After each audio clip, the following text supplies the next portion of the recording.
కొద్దిసేపటి క్రితమే ఈ బీసీ జేఏసీ రాష్ట్ర చీఫ్ కోఆర్డినేటర్ గా ఆయనని బీసీ సంఘాలమంతా అంటే వివిధ చోట్ల ఉన్నటువంటి బీసీలను, బీసీ సంఘాలను, నాయకులను, మేధావులందరినీ ఒక చోటికి తీసుకొచ్చేటువంటి ఒక బృహత్తర బరువును ఇవాళ హరిశంకర్ గారు ఎత్తుకోవడం జరిగింది.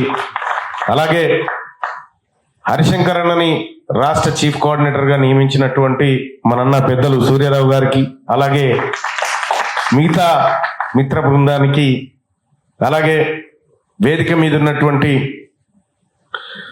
సూర్యారావు గారికి, జానయ్య గారికి, సామశివగౌడ్ గారికి, అలాగే నరహరి గారికి, రవీందర్ గారికి, జైహింద్ గారికి, బాగన్న గారికి, మధుసూదన్ గారికి, అలాగే హరికృష్ణ గారికి, నాగరాజ్ గారికి, విఠల్ గారికి, అర్జున్ గారికి, ఇక్కడ ఉన్నటువంటి మా అన్న ఓదేలన్న గారికి అందరికీ పేరు పేరున నమస్కారం తెలియజేస్తాం మా సోదరులారా. ఇంకా ఇది చాలా మంది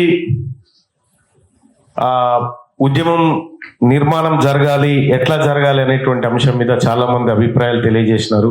అసలు పెట్టినటువంటి ఎజెండా కాకుండా అవుట్ ఆఫ్ ఎజెండాలోకి అప్పటికి 6-7 కిలోమీటర్లు దూసుకపోయారు. మళ్ళీ వెనుకకు రావడానికి కూడా చాలా టైం పట్టింది. సరే, ఏదేమైనప్పటికీ కూడా ఇక్కడ నేను మొన్న ఒక చిన్న ప్రయోగం చేసిన. నిజంగా ప్రజల్లో చర్చ జరుగుతుందా ఏంది, బీసీల మీద ఉందా లేదా? సరే, ఎలక్షన్ రిజల్ట్స్ కొంతవరకు ఆలోచన అనుకున్నా కూడా మళ్ళా ఏదో మెరమెర ఏం జరుగుతా ఉంది వెనకాలని. అయితే నేను ఇటీవల 2 రోజుల క్రితం ఒక లింక్ పెట్టిన. బీసీ ఉద్యమం చేయడానికి యువత మీరు సిద్ధంగా ఉంటే ఇలా రిజిస్టర్ చేసుకోరంటే 2 రోజులలో 1,02,000 మంది చేసుకున్నారు. అది చూసి నేను షాక్ అయిపోయినా, ప్రేమ ఇంతమంది వచ్చిర్రు ఏందని. అయితే విషయం నాకేమర్థమైందంటే, ఎప్పటి నుంచి స్టార్ట్, ఎక్కడ స్టార్ట్, ఏడికి రావాలంటారు. అయితే మరి ఇది కరెక్టే ఉంది, కానీ మరి ఈ రాష్ట్ర స్థాయిలో ఉన్నటువంటి వ్యవస్థలన్నిటినీ ఏకం చేసి మేమంతా ఒక్కటైనామని ఊరికి పోయి చెప్తే అప్పుడు నమ్ముతారు.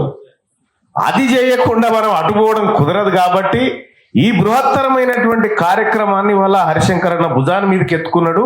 ఇది ఈ ఉద్యమం, ఈ బీసీ ఉద్యమాన్ని ఒక రకంగా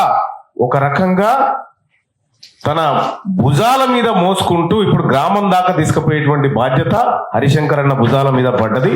ఇక అలాగే ప్రతి జిల్లా కమిటీలు పూర్తి చేసి ఇక ఆ లిస్ట్ ఇస్తాం మీకు, ఏదో 1,02,000 లిస్ట్ ఇస్తాం. నువ్వు ఆడికి పోయినా ఆడికి మంగళారతి పట్టుకొని వస్తూనే ఉంటారు, ఎదురు మీద వస్తారు.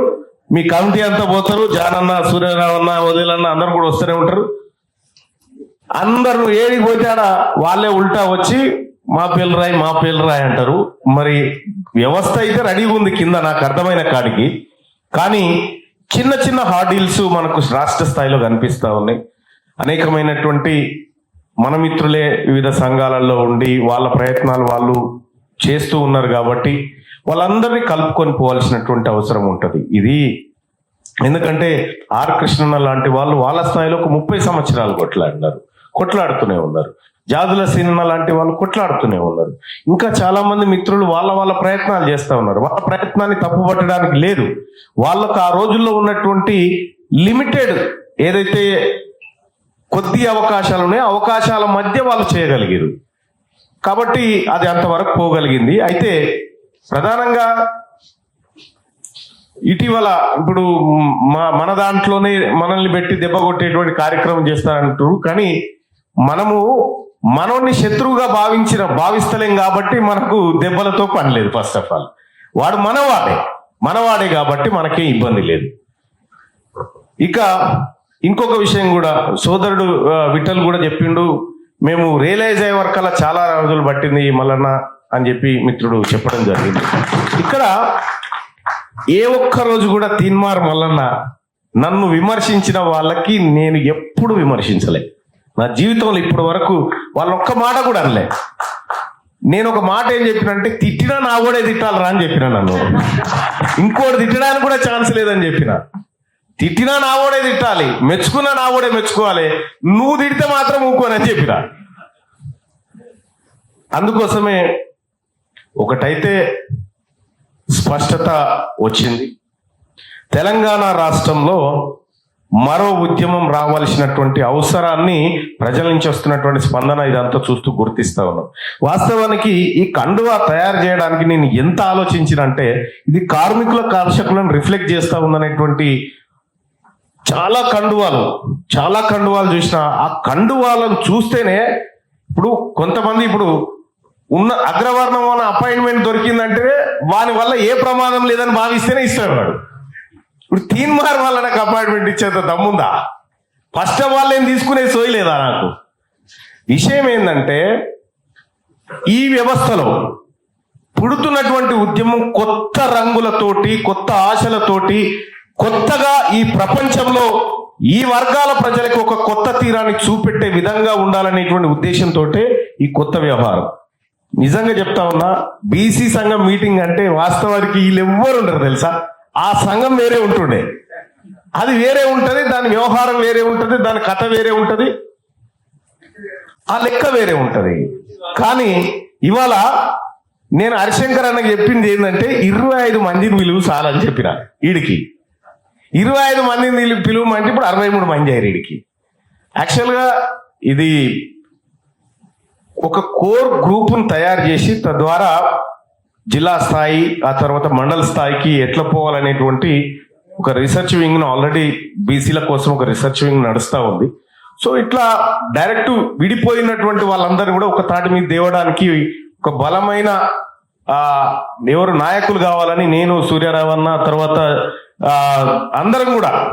అందరం ఆలోచన చేస్తూ ఒక మంచి నాయకుడు కావాలనుకున్నప్పుడు వాస్తవానికి కూడా హరిశంకర్ అన్న పేరు మాకు తారసపడ్డది. ఎందుకంటే ఆయన చూడని ఉద్యమం లేదు, అన్ని వర్గాలతో మాట్లాడే ప్లస్ ఈ ప్రజల పట్ల ప్రేమ ఉన్నటువంటి వ్యక్తి. కాబట్టి మేమందరం అనుకుంటే ఖచ్చితంగా మనం హరిశంకర్ అన్న ఈ ఉద్యమంలోకి మనం ఖచ్చితంగా తీసుకురావాలని, ఆయన సేవలు చాలా ఇంపార్టెంట్ అనేటువంటి చెప్పినప్పుడు నేను కూడా సంతోషపడ్డా. ఇవాళ స్వయంగా సూర్యారావు అన్న గారే ప్రకటించి మనందరి చేత ఆమోదింపజేసినటువంటి శుభ సందర్భాన హరిశంకర్ అన్నకు శుభాకాంక్షలు తెలియజేస్తూ, మీకు ఇక పని భారం ఎక్కువైంది, మరి రియాలిటీ నుంచి పని భారం ఎక్కువైంది.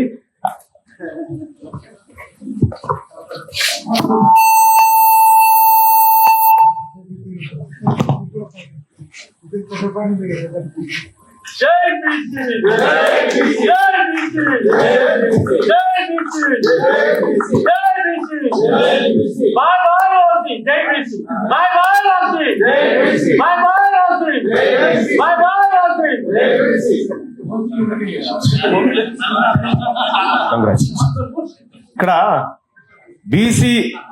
బీసీ రాజ్యం ఎప్పుడు వస్తుంది అని అంటే నేను చెప్తా ఉంటే ఈ తెలుగు న్యూస్ పేపర్లలో ఫుల్ పేజీలో హాఫ్ పేజీ మనదైనప్పుడు వస్తుంది. అందుకోసమే మీరు గమనించిరో లేదో ఈ బీసీ అంశం చుట్టే ప్రతిదాన్ని తిప్పడానికి ప్రయత్నం చేస్తా ఉన్నాం ఈ మధ్య కాలంలో. ఇవాళ హరికృష్ణ అన్న దగ్గరికి పోయి నిజంగా బీసీ వాదం ఉందా అని ఇంతమంది ఎందుకు అడుగుతారు? ఉంది కాబట్టి అడుగుతా ఉన్నారు. ఇక్కడ ఒక ఆయన ఒక చిన్న ఎగ్జాంపుల్ చెప్పాలి. నా దగ్గరికి అదే హరికృష్ణ అన్న మీద పోటీ చేస్తున్నటువంటి వాళ్ళు వచ్చి మీరు యాడ్ వేయాలి మాది అని అంటే నేను వెయ్యను అని చెప్పిన. అంటే అడ్వర్టైజ్మెంట్ వేయాలి మాది, ఎంత కావాలి అని అంటే నేను వేయనని చెప్పిన.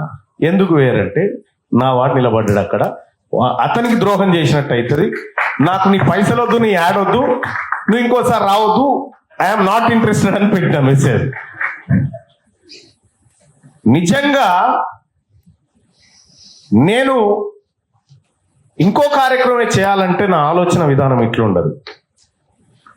నా వాడు ఎక్కడున్నా ఎత్తుక్కుంటా, నేను 100% ఎత్తుక్కుంటా, చేస్తూనే ఉంటా. ఇప్పుడు కూడా ఈ ఉద్యమంలో మన వాళ్ళు ఎక్కడున్నా ఎత్తుక్కోవాల్సిందే, ఏ మూలనున్నా చొరబడాల్సిందే. ప్రధానంగా నేను చెప్తా ఉన్నా, ఇంకా నీకు సీరియస్గా వర్కర్స్ కావాలంటే లొంగిపోయిన మావోయిస్టులలో సీరియస్గా వర్క్ చేసే బీసీలు ఉంటారు, చూసుకో. అందులో ఉంటారు, ఎందుకంటే మీరు హోమ్ మినిస్టర్గా పనిచేసినప్పటి నుంచి పరిచయాలు ఉంటాయి మీకు. ఎవరు అక్కడ అక్కడ అప్పుడు దేవేంద్ర గౌడ్ గారు హోమ్ మినిస్టర్ ఉన్నప్పుడు దళాలు లొంగ తీసిరుగా అందులో ఉంటది చూడు. ఎందుకంటే వాళ్ళని ఫుల్ టైమర్స్, వాళ్ళు కమిట్మెంట్ తో ఉంటారు, ఫుల్ టైమర్స్ ఉంటారు. రెండో విషయం ఏంటంటే ప్రతి జిల్లాకు సంబంధించి పొలిటికల్ ఆశ, మన వాళ్ళకు ఆశ లేకపోవడం దుర్మార్గం. ఆశ ఉండాలి. ఆశ లేకపోతే ఎట్లా సాధ్యమవుతుంది? ఆశ ఉంటేనే కదా. మనం ఇప్పుడు ఇన్ని రోజులు కూడా ఈ చట్టసభలో నేను మొన్న ఒక 10-20 నిమిషాలు మన బీసీల గురించి మాట్లాడితే నన్ను అప్రిషియేట్ చేసింది ఓసీలు. మనోళ్ళు లేచిపోయి రాడికి నాకు విచిత్రం అనిపించింది. జీవన్ రెడ్డి గారు లేచి మీ జాతుల గురించి ఇంత గొప్పగా ఎప్పుడు మాట్లాడలే, నేను చూడలే ఎప్పుడు కూడా. ఆయన, జూపల్లి కృష్ణారావు, కవిత గారు అందరు అప్రిషియేట్ చేస్తా ఉంటే మనోళ్ళు లేచి వెళ్ళిపోయినారు. అంతేందుకు పొన్నం ప్రభాకర్ గారిని మాట్లాడుకుంటూ వెళ్ళిపోయినాడు. అంటే ప్రకటించిన తర్వాత కూడా వెళ్ళిపోయాడు. అయితే విషయం ఏంటంటే, సరే దానికని కాదు కానీ వాళ్ళు నన్ను మెచ్చుకొని నన్ను అప్రిషియేట్ చేసినటువంటి వాళ్ళ కడుపులో ఉన్న విషయాన్ని నేను పసిగడుతున్నా. కానీ మనవాడి మీద నాకున్న ప్రేమను మనవాడు కనబెడతలేడు. అదే వచ్చింది బాధ. వాళ్ళు నిజంగా అప్రిషియేట్ ఎందుకు చేసిరు? వాళ్ళకి లేదా ఒక కత్తి ఇచ్చి నన్ను రూమ్ లో కట్టేస్తే నరికి అవతల పడతారు. ఒక దెబ్బకు ముక్కలుగా నరికి అవతల పడతారు. వాళ్ళకు ఉంది. కానీ ఎవరితోటైతే ప్రమాదం ఉంటుందని వాళ్ళు భావిస్తారో వాళ్ళని వాళ్ళ ముందు రెస్పెక్ట్ చేస్తారు. సాటుకు పోయి వాళ్ళని ఎట్లా ఖతం చేయాలనేటువంటి ఆలోచన చేస్తారు. ఇది అగ్రవర్ణాలకు ఉండేటువంటి జనరల్ నైజం. ఇది నీ ముంగట ఎంత స్వీట్ గా, ఎంత అసలు హ్యాచీ అనిపిస్తుంది. వీళ్ళు ఉంటే నీళ్ళతోనే రా మామూలు పనికిరారనేటువంటి యాంగిల్లో ఉంటారు వాళ్ళు. కానీ అత్యంత కుట్ర. ఇక్కడ పొద్దున జేఎన్టీయూ నుంచి ఒక మహిళా ప్రొఫెసర్ నా దగ్గరకు వచ్చింది. పొద్దున్నే ఆమె మన ఎగ్జామినేషన్ దాంట్లో ఆమె ఒక ఉన్నత కీలక కంట్రోలర్, ఎగ్జామినేషన్ కంట్రోలర్ ఉన్నటువంటి మహిళ వచ్చింది. విషయం ఏంటంటే ఆమె ఫస్ట్ ఒక మహిళ ఆ స్థాయికి బీసీ మహిళ రావడమే ఫస్ట్ టైం. వచ్చినటువంటి మహిళను ఎవరో ఎక్కువ మార్కులు వేస్తుంది, డబ్బులు తిన్నారనేటువంటి ఆరోపణలతోటి ఎవరి మీద ఆరోపణలు వస్తే వెంటనే కమిటీ ఫామ్ చేసి ఈమెను తీసేసిరు. ఆడికెళ్ళి ఏమైంది సార్ నన్ను ఇట్లా తీసేసిరంటే, లేదమ్మా ఏదో జరిగినట్టుంది, ఎంక్వైరీ చేస్తే కమిటీ రిపోర్ట్ ఇచ్చినాక చేయాలిగా. అవి లేకుండా తీసి పారేసి 2 నెలల నుంచి ఆమె దింపుతా ఉన్నారు బీసీ. నేను ఇలా బీసీకి ఫోన్ చేసి మంచి రిక్వెస్ట్గా మీరు చేయాల్సిందే, లేకపోతే అంటే ఆమె సార్ పంపించండి సార్ చేసేస్తామని. పోయిన తర్వాత నాకు కూడా పొలిటికల్ ఇన్ఫ్లుయెన్స్ ఉందని చెప్పిండట ఆయన. నా ఇన్ఫ్లుయెన్స్ ఎట్లుంటుందో రేపు ఆడికి పోయి చూపిస్తా. కానీ అయితే విషయం ఏంటంటే ఒక బీసీ ఓడు గా స్థాయికి వస్తేనే ఓర్చుకోక ఎంత పెద్ద కుట్రలు చేస్తున్నారో చూడండి. అనేకం ఇంకొక సోదరు తహసీల్దారు, సంచార జాతి తహసీల్దార్ అయితే ఓర్చుకోలే. ఓ రెడ్డి ఆయన డిప్యూటీ తహసీల్దార్ ఉండి ఏసీబీకి పట్టించింది నేను ఆయన కింద పనిచేయాలని. ఇంత కుట్రలు కుతంత్రాలతోని మీరు ఉంటారు మీ జాతులుంటే. ఇక నేను కాంగ్రెస్ పార్టీలో ఉన్నప్పుడు, నేను మండలిలో మాట్లాడేటప్పుడు Teenmar Mallanna Indian National Congress MLC అని రావాలిగా. కాంగ్రెస్ లో ఉన్నప్పుడు రాలే. ఇప్పుడు మల్లన్న మాట్లాడుతుంటే మల్లన్న కాంగ్రెస్ అని వస్తుంది. కాంగ్రెస్ నేను చెప్పిన నేను ఇండిపెండెంట్ కదా భయ్ అని అంటే, ఇంకా మాకు అధికారికంగా రాలే, మేము అట్లా గుర్తించమని అంటున్నారు. ఆయన మహేష్ కుమార్ గౌడ్ గారు ఉన్నారు ఉండి, అన్న మీరు ఇది తీసుకోవాలి, నన్ను సస్పెండ్ చేసిన విషయం చైర్మన్ గారికి మీరు లెటర్ రూపంలో ఇవ్వాలి, నేను ఇండిపెండెంట్ ఉంటే నేను ఇంకా మీకోసం ఎక్కువ మాట్లాడతా అని చెప్పిన. లేదు నేను సస్పెండ్ చేయలే ఇంకా అని చెప్తుండ్రు. విషయం నన్ను సస్పెండ్ చేస్తారన్న విషయం నాకు ఎప్పుడు తెలుసు అంటే, నేను కరీంనగర్లో ప్రసన్న హరికృష్ణ గారి, సరే అతను గెలవాలనేటువంటి తాపత్రయంతో ఆ హోటల్లో చిన్న కార్యక్రమం పెట్టి ఇట్లా అందరం మద్దతు ఇవ్వాలి కదా అనేటువంటి ఉద్దేశంతో పోయినాం. పోతున్నటువంటి క్రమంలో మధ్యలో ఇంకా టైం ఉందంటే టీ తాగుదామని ఆగినాం. ఎక్కడ రవి అది టీ తాగింది? సిద్దిపేట దాటిన తర్వాత కదా. సిద్దిపేట దాటంగానే ఆడ నేను కూర్చుంటే ఈ రాష్ట్రంలో ఉండేటువంటి పెద్ద బాస్ అనబడేటువంటి వ్యక్తి నాకు ఫోన్ చేశాడు. నువ్వు అక్కడ పోవద్దని పెట్టొద్దని, అక్కడ పోదు, నువ్వు ఇక్కడే రావాలన్నారు. అంటే నేనేమన్నా, నేను ఇంట్లోకే వెళ్ళింది పోవడానికి, వాపస్ రావడానికి కాదని చెప్పిన అని అటే పోయి ఆ మీటింగ్లో సరే పాల్గొని రావడం జరిగింది. అంటే మల్లన్నకి ఫోన్ నేను కమిట్ అయితే అవతలోడు బాస్ బాపా అని పట్టించుకో.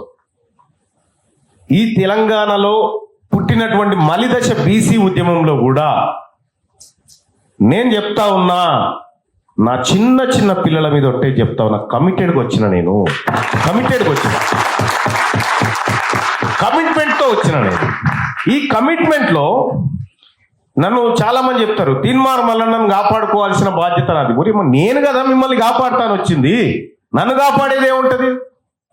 నా నుంచి వాళ్ళని కాపాడేటోడు కావాలి. ఇప్పుడు తీన్మార్ మల్లన్నను కాపాడుకుంటాం, తీన్మార్ మల్లన్న ఎట్టి పరిస్థితుల్లో ఈ బలహీనమైన మాటలు బంద్ చేయి, దమ్ముంటే మల్లన్నతో పోటీ పడరు అని చెప్పుర్రు. అక్కడ బలహీనమైన మాటలతోని బలహీనమైన రిజల్ట్సే వస్తాయి. నేను మళ్ళీ చెప్తా ఉన్నా, విశ్వాసంతో ఉండండి. ప్రతి ఎన్నికను ఎట్లా ఫేస్ చేయాలనో రేపు బీసీజేఏసీ చూపిస్తుంది. ప్రసన్న హరికృష్ణ గారు, నేను నిజంగా నాకు ఎంత ఆనందం అనిపించిందంటే, ఆయన ఓడిపోయినందుకు కాదు, ఈయన లోపల నుండి ఒక రెడ్డి ఆయనని ఒలవల ఏడ్చుకుంటూ బయటికి తీసుకురాగలిగాడు చూడు. అది కదా ఇక పేరు నాకు వద్దు, ఆయన బయటికి ఒలవల ఏడ్చుకుంటూ రాగలిగిందంటే ఇది కదా గెలుపు, ఇది కదా, అది చేయగలిగిండు ప్రసన్న. కానీ నేను కూడా ఒక సుదీర్ఘమైనటువంటి లక్ష్యంతో ఆడికి పోయి మాట్లాడాలి నేను నా వర్గాల గురించి అనేది బాగా. నేను ఎంత టీవీల ముంగట మాట్లాడినా వేస్ట్, నేను ఆడ మాట్లాడితే అది రికార్డులోకి ఎక్కుతుంది అనేటువంటి ఉద్దేశంతో రకరకాల ప్రయత్నాలు చేసిన. 2021లో పట్టభద్రుల ఎమ్మెల్సీకి పోటీ చేస్తున్నటువంటి టైంలో సరే అప్పుడున్నటువంటి పరిస్థితుల్లో కోదండరామ్ గారికి పైసలు ఇచ్చింది పల్ల రాజశేఖరరెడ్డి ఆ రోజు. ఆ తర్వాత ఇంకెవరో పోటీ చేసినాయి మన మీద. వీళ్ళందరికీ స్పాన్సర్ చేసి ఓట్లు స్ప్లిట్ కావడానికి ప్రయత్నం చేసిరు అన్నట్టు. ఇక ఇక్కడనేమో ఈయన నాగేశ్వరరావు గారిని, వీళ్ళిద్దరూ కేసీఆర్ని కలిసింది నాకు ఎరక. మళ్ళా నేను ఆ రోజే బయట పెట్టినది, ఇగో పలానా రోజు పోయి వీళ్ళు కేసీఆర్ని కలిసిరంటే నాగేశ్వర గారు నాకు ఫోన్ చేసి, నేను పోయిందా వ్యవసాయ బిల్లుల మీద అభిప్రాయం అడిగిండు, అది చెప్తానికి పోయినాడు. ఈయన పొలిటికల్ సైన్స్ ప్రొఫెసర్. అయితే వీళ్ళు కలిసిన సంగతి నాకు తెలుసు అప్పటి నుంచే. కానీ వాస్తవానికి ఆ రోజు ఇండిపెండెంట్గా నిలబడ్డప్పుడు నా సీరియల్ నెంబర్ 39, పాపం అట్లో దెబ్బ అయిపోయింది నాకు. నా సీరియల్ నెంబర్ 39 అయినా కూడా 1,00,000 ఓట్లు గుద్దిపోయారు దాని మీద. షిట్ అయినటువంటి ఓట్లు అడ్డగోలుగా పోయినాయి, ఓడు రక్తం బొట్లే పెట్టిపోయాడు దాని మీద, జై తీన్మార్ మల్లన్న అని రాసిపోయాడు. అంటే నా మీద ఎంత ప్రేమ ఉన్నా, హరికృష్ణ మీద ఎంత ప్రేమ ఉన్నా, అది ప్రాపర్ ఓటుగా మళ్ళినప్పుడు మాత్రమే వాల్యూ. మన ఉద్యమం కూడా, ఈ ఉద్యమం పట్ల ఎంత ప్రేమ ఉన్నా, ఎంత ఆలోచన ఉన్నా, అది ప్రాపర్ వేలో పోయినప్పుడే మనల్ని తీరం చేయగలుగుతాం. కాబట్టి ఇక్కడ ఎంప్లాయీస్ ఫెడరేషన్ సంబంధం ఉన్నాడు, రాష్ట్ర అధ్యక్షుడు బీసీ ఎంప్లాయీస్ ఫెడరేషన్. అనేక మంది ఆర్టీసీ వాళ్ళు, సింగరేణి వాళ్ళు, ఇలా మనం ప్రతి దాంట్లో మనం తవ్వంట ఏది వేస్ట్గా పోదు. ఈ ఉద్యమాన్ని గుర్తుపెట్టుకొని, కాలు గుచ్చుకున్న ముళ్ళన్న ఇటు తీసుకొని జేబులు వేసుకొని రావాలి దాన్ని. కానీ ఎట్టి పరిస్థితిలో మనం ఈ ఉద్యమాన్ని నిలబెట్టాలంటే పరిగి కంపను కూడా కౌగలించుకొని రావాల్సిందే, మనకు మన వాళ్ళ విషయంలో ఒకవేళ పొరపాటున మన వాళ్ళు మనని ఏమని అన్నా కూడా అట్లా కాదు బిడ్డ అని బుద్ధిగరించుకోవాలి, అంతే తప్ప వాళ్ళని శత్రువులుగా మలచకూడదు. ఎట్టి పరిస్థితిలో వాళ్ళని శత్రువుగా నువ్వు భావిస్తే అవతలని కాగితం అయి కూర్చుంటాడు. ఇవాళ అంతో ఇంతో బీసీ నాయకత్వాన్ని అపాయింట్మెంట్ అడగంగానే అన్ని ఎందుకు దొరుకుతా ఉన్నాయి? ఈడ మూమెంట్ బలపడతా ఉంది కాబట్టి అది దొరుకుతా ఉంది. ఒకవేళ ఈ మూమెంటే లేకపోతే మనం ఎవడు దేకినోడే ఉన్నాడు, ఎవడు పట్టించుకోడు. గేట్ కూడా దాటనీరు, ఎవరిని దాటనీరు. కాబట్టి నేను చేసేటువంటి రిక్వెస్ట్ ఏంటంటే హరిశంకర్ అన్నకి, అన్న నీకు ప్రతిరోజు టార్గెట్ ఉండాలి వర్క్కి. ప్రతిరోజు ఇవాళ ఎంత వర్క్ చేసినా ఏం చేయగలిగిన అనేటువంటి టార్గెట్. ఇప్పుడు నువ్వు ఎట్లాగో చీఫ్ కోఆర్డినేటర్ అయినావు కాబట్టి జిల్లా కోఆర్డినేటర్లను పెట్టి, జిల్లా ద్వారా మండల కోఆర్డినేటర్లను పెట్టి ఈ రిక్రూట్మెంట్ ఈ వ్యవస్థ ఇదంతా నిర్మాణం జరగాలి. దానికోసం నువ్వు 24/7 ఇప్పుడు బీసీ ఉద్యమానికి నీ జీవితాన్ని అంకితం చేస్తా ఉన్నావు. సో కాబట్టి ఎక్కడ ఇగో ఈ పార్ట్ కాడ నువ్వు అవసరం పడతా ఉన్నా ఇక్కడికి రమ్మంటే నేను వస్తా. ఇగో ఈ పార్ట్ కాడ ప్రసన్న హరికృష్ణ అవసరం పడతాడంటే ఆయన వస్తాడు. ఇంకో పార్ట్ కాడ విఠల అవసరం పడతాడండి అంటే ఏది మన మంత్రులకు కనుక మండలిలో ఉండాలన్నా అసెంబ్లీలో ఉండాలని షెడ్యూల్ వేస్తారు చూడు, అది వేయొచ్చు. అది వేయొచ్చు. ఇప్పుడు నువ్వు వేసి ఎవరు ఎక్కడ ఉండాలి, ఎవరు ఏడికి రావాలనేది ఇప్పుడు మీరు నిర్ణయం తీసుకోవచ్చు. కాబట్టి సోదరులారా, ఇప్పటికే కాలాతీతమైంది. కానీ ఒక్క మాట మనం అందరం గుర్తుపెట్టుకోవాలా, నిజాయితీ ఉంటేనే ఉద్యమంలోకి రండి. ఆశ ఉండాలి మీకు. ఏది పదవులు కావాలి, గెలవాలనేటువంటి ఆశ కూడా ఉండాలి. ఆ ఆశ లేకపోతే నువ్వు ఉద్యమం కూడా చేయలేవు. కానీ వీటన్నిటికంటే మించి కమిట్మెంట్ కూడా ఇంపార్టెంట్. టైం ఉండాలి, టైం ఇవ్వాలి ఉద్యమానికి. కమిట్మెంట్ అనేది చాలా ఇంపార్టెంట్. కాబట్టి సో మిత్రులారా, ఇక్కడికి విచ్చేసినటువంటి అందరికీ పేరు పేరున ధన్యవాదాలు తెలియజేస్తూ, ఇక దీనికి సంబంధించి ఒక కోర్ కమిటీ మీటింగ్ అతి త్వరలోనే ప్లాన్ చేస్తా ఉన్నాం. దాంట్లో మిత్రులకు అందరికీ ఆహ్వానాలు వస్తాయి. అక్కడ కెమెరాలు ఉండవు, ఏముండవు. ఓసారి ఏమైంది, ఎందుకంటే మన మీడియా ఎట్లాగో మనది లేదు కదా, మీడియా మనది లేదు. ఒకసారి వీళ్ళు ఎవడు వస్తలేడని చెప్పి వట్టిగానే ఓ తన మీటింగ్ పెట్టి మీడియాకు నో ఎంట్రీ అని పెట్టినా.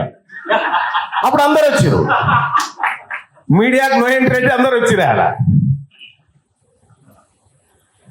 తెలంగాణ జాతిపిత జయశంకర్ సార్ 100% కరెక్ట్. ఇదే, ఇంతకు మించింది లేదుగా. బీసీజేఏసీ వరంగల్ సభలో ప్రకటించింది ఇది. తెలంగాణ జాతిపిత జయశంకర్ సారే. మనం జయశంకర్ సార్ బొమ్మతోటే పోతాము. ఎందుకంటే ఆయన జీవితం మామూలు జీవితం కాదు. కాబట్టి ఆ మహనీయులందరినీ తీసుకోవాలా. ఈ వర్గాల నుంచి ఎవరెవరైతే త్యాగాలు జరిగినాయో, బెల్లి లలిత, మారోజు వీరన్న, ఆ తర్వాత ఈ జడ్చర్ల ఎర్ర సత్యం అన్న, అటు అరుగుల రాజారాం, ఎవరెవరు ఉన్నారో మన జాతుల కోసం పనిచేసిన వాళ్ళ హిస్టరీ బయటికి తీసుకురా.